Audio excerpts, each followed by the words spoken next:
Je vous en prie. Merci, Monsieur le Président, Madame la Vice-présidente, chers collègues. Beaucoup de choses ont été dites. Nous allons, pour notre part, formuler un vote que nous estimons de responsabilité pour faire fonctionner nos établissements en région, c'est-à-dire que nous allons voter favorablement, mais avec énormément de réserves et vraiment un tout petit vote, si je peux m'exprimer ainsi. Effectivement, nous avons dit beaucoup de choses sur les choix que vous avez faits et clairement, votre idéologie anti-dépenses de fonctionnement trouve ici toute son absurdité quand on parle des lycées.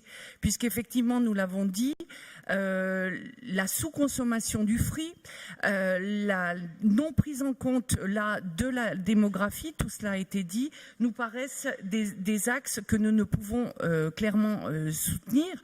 Cependant, il est important de noter que nous avons encore un certain nombre, et nous en aurons toujours, des lycées en difficulté pour payer leurs charges de viabilisation. Et donc, ces reculs sur la dotation ne sont pas acceptables de façon durable.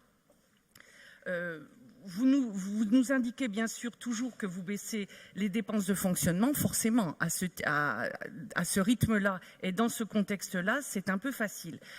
Ce qui nous frappe aussi dans votre politique concernant les lycées, mais comme dans beaucoup d'autres domaines, c'est cette absence de transparence et de clarté sur vos choix. Nous apprenons sans cesse dans la presse de nouveaux projets, la disparition d'autres travaux, un certain nombre de travaux qui ont déjà été votés depuis longtemps n'ont toujours pas été entrepris. Donc nous aimerions avoir une vision un peu claire. Je ne reviendrai pas bien entendu sur cette opération, l'opération Sanofi, que nous avons évoquée largement, qui a été largement évoquée notamment par mon collègue Didier Villerme, mais qui ne nous paraît pas forcément être un marqueur de bonne gestion dans ce domaine. Merci Madame Masnard-Monieix. Voilà.